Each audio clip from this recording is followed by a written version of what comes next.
దేవాలయానికి పోకపోవడం కారణం, ఇంట్లో పూజ చేసే పద్ధతిలోకి ఇంట్లో నేర్చుకోకపోవడం కారణం, రకరకాల కారణాల చేత హిందువులు దేవాలయానికి దేవతార్చనకు దూరం అవుతున్నారు. నిజం చెప్పాలంటే ఈరోజు ఎంతమంది ఇంట్లో దేవతార్చన చేస్తున్నారు? ఎవరు చేస్తున్నారు? చాలా ఇళ్లలో మీరే దేవతార్చన చేస్తారు, మగవాడు చేయరు.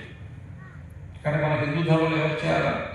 ఇద్దరు కూర్చుని చేయాలి, దంపతులు కూర్చుని చేయాలి. దేవతార్చన చేయాలి వద్దా? దేవాలయం నేను వారానికి ఒకసారి ఇంట్లో ఉండే కుటుంబ సభ్యులందరూ దేవాలయం వద్దా? పోవద్దా? పోతనామాలతో పూజ చేయించుకోవద్దా? కూర్చోవద్దా? అక్కడ కాసేపు ఏదైనా మంచి వినడమో చెప్పడమో ధ్యానం చేయడం చేయాలి కదా. హిందూ సమాజము దేవాలయానికి దూరమైన తర్వాతనే మనం ఉండేటువంటి దైవీ గుణాలు తెలిపినాయి. రామాయణం చదివినంత కాలం, రామాయణాన్ని విడుతున్నంత కాలం, రామాయణం గానం చేస్తున్నంత కాలం ఈ దేశంలో విడాకులు లేవు. ఈరోజు రామాయణం చదవట్లేదు. ఇంట్లో టీవీ ఉందండి, ఇప్పుడు ఈరోజు అనుకోండి ఒక 100 ఛానల్స్ వస్తున్నాయి. ఒక్క ఛానల్లో రామాయణం వస్తుంది, మిగతా దగ్గర ఏదో నాటికలు అవి వస్తున్నాయి. అందరి మనసులో దేని మీదకి పోతుంది? రామాయణం మీద పోతుందా? రామాయణం చూస్తున్నావా? అప్పుడు చూసావు రామానంద సాగర్ రామాయణం చూసారు.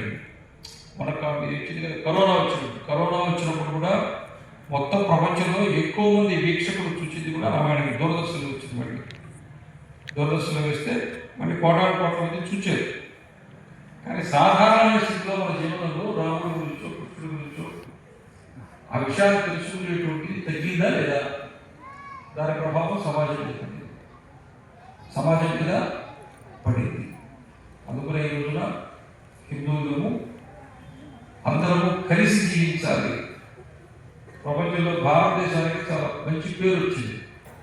ఆర్థికంగా కూడా మనం వికాసం పొందుతున్నాం, రక్షణ రంగంలో కూడా వికాసం పొందుతున్నాం.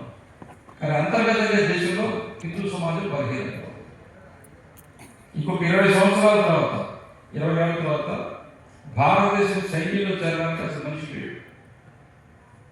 మన దేశంలో సైన్యంలో చేరేది ఎవరు? ఊరి గుడిసెల నుంచి గ్రామాల నుంచి వచ్చిన పేదవాళ్ళు, బాగా డబ్బులుండే వాళ్ళు సైన్యానికి పోతారా? మైనస్ డిగ్రీలో ఉంటారు, సియాక్సీ గ్లేసియర్లో ఉంటారా? ఉండగలరా? ఉండదు.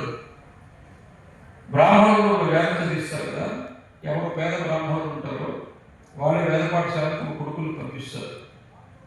బాగా ధనవంతులైన వాళ్ళు, బాగా సంపాదన ఉండేవాళ్ళు బ్రాహ్మణులు ఎవరైనా వేద పాఠశాలకు పంపిస్తారా?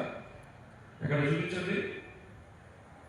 ఆ పేదరికం ఉన్నంత వరకే ఈ దేశంలో వేదం ఉంటుంది. వాళ్ళు కూడా ధనవంతులు అయితే వాళ్ళకి